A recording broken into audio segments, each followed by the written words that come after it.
Bismillahirrahmanirrahim. Assalamu alaikum, dear audience. Today, the topic for which I'm going to discuss is most suitable time for studying for students. यानी 24/7 या फिर कह सकते हैं कि 24 our में से जो सबसे बेहतरीन टाइम होता है बच्चों के लिए स्टडी करने का, वो कौन सा टाइम है। यानी स्टूडेंट्स चाहे वो मैट्रिकुलेशन में हों, इंटरमीडिएट में हों, ग्रेजुएशन लेवल में पढ़ रहे हों, मास्टर्स लेवल में पढ़ रहे हों, टर्शरी लेवल में पढ़ रहे हों, वो कंपटीशन एग्ज़ाम्स में अपीयर होने जा रहे हों, सीएसएस कर रहे हों, पीएमएस की तैयारी कर रहे हों, पीसीएस के लिए वो अपनी प्रेपरेशन कर रहे हों, तो इन सब एग्ज़ामिनेशंस के लिए जो सबसे सूटेबल टाइम है स्टडीज़ के लिए, वो कौन सा है, आज इस मौजू पे बात करते हैं। तो कुछ बच्चे दिन के वक्त पढ़ना मुनासिब समझते हैं, यानी कि they save time to study at day time. कुछ दूसरी तरफ ऐसे स्टूडेंट्स होते हैं जो इशा के बाद 10, 11, 12, 1 बजे तक पढ़ना मुनासिब समझते हैं। तो इस तरह हर बच्चे की अपनी अपनी रूटीन बनी होती है।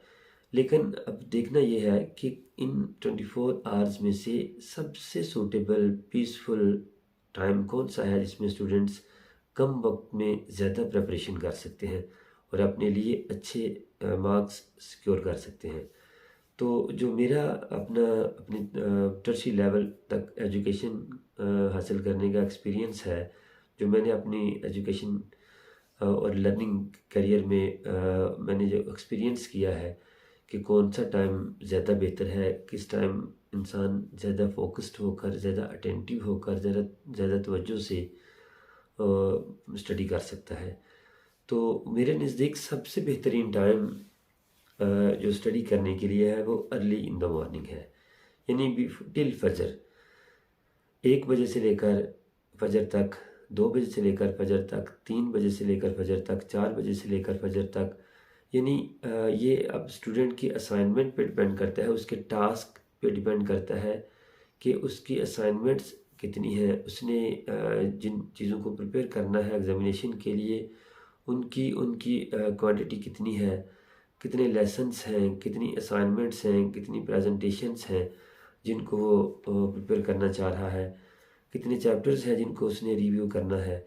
तो ये अब टाइम जो फिक्सेशन है ये उसके अकॉर्डिंग होगी, 1 घंटा, 2 घंटे, 3 घंटे, 4 घंटे।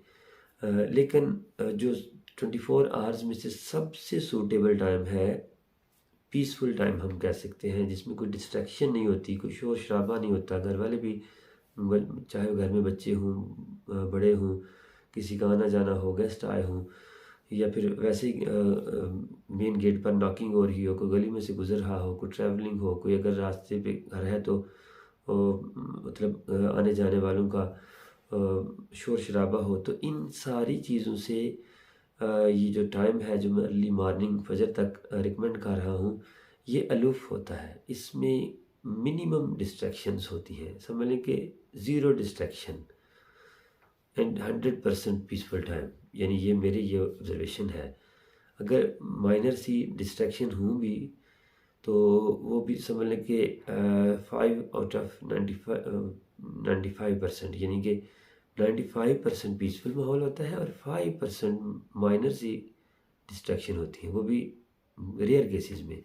अदरवाइज़ इस टाइम बिल्कुल 100% पीसफुल सिनेरियो होता है, माहौल होता है, साइलेंस होती है। स्टूडेंट्स चाहे वो मैट्रिक, इंटरमीडिएट, ग्रेजुएशन, मास्टर या टर्शरी लेवल के हों, एमफिल, पीएचडी की रिसर्च कर रहे हों, सीएसएस के एग्ज़ाम की तैयारी कर रहे हों, तो वो इस टाइम बड़े फोकस्ड होकर, बड़े पीसफुल तरीके से, बड़े डेडिकेशन के साथ कम वक्त में ज़्यादा स्टडी कर सकते हैं।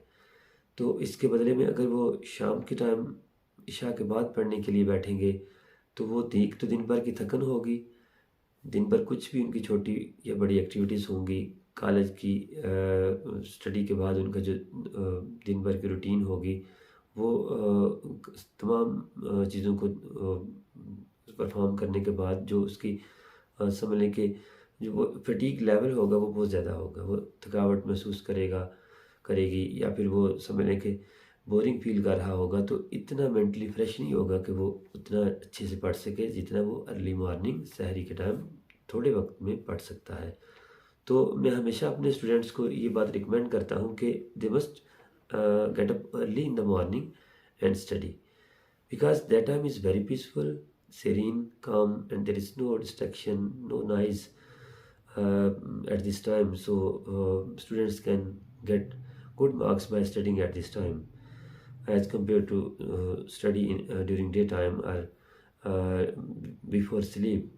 सो जब वो थोड़ी नींद ले चुके होते हैं, यानी कि 2-4 घंटे वो सो चुके होते हैं, उसके बाद जब उठकर वो सहरी के टाइम पढ़ते हैं तो थोड़े वो फ्रेश भी होते हैं स्टूडेंट्स। तो इस तरह इस टाइम पढ़ना उनके लिए बहुत मुफीद साबित हो सकता है। बाकी समझ लें कि जो बाकी दिन का टाइम है या बाकी शाम का टाइम है या वो फिर बिगिनिंग ऑफ नाइट है, तो उसके कंपैरिजन में ending of night and before don, यानी सुबह से पहले और रात के सेकंड टाइम में वो पढ़ सकते हैं और अपने लिए बहुत अच्छे स्कोर अचीव कर सकते हैं। So that is recommendation suggestion from my side. I hope my students and all other audience will like this suggestion and avail from that suggestion. Thank you very much. Allah Hafiz.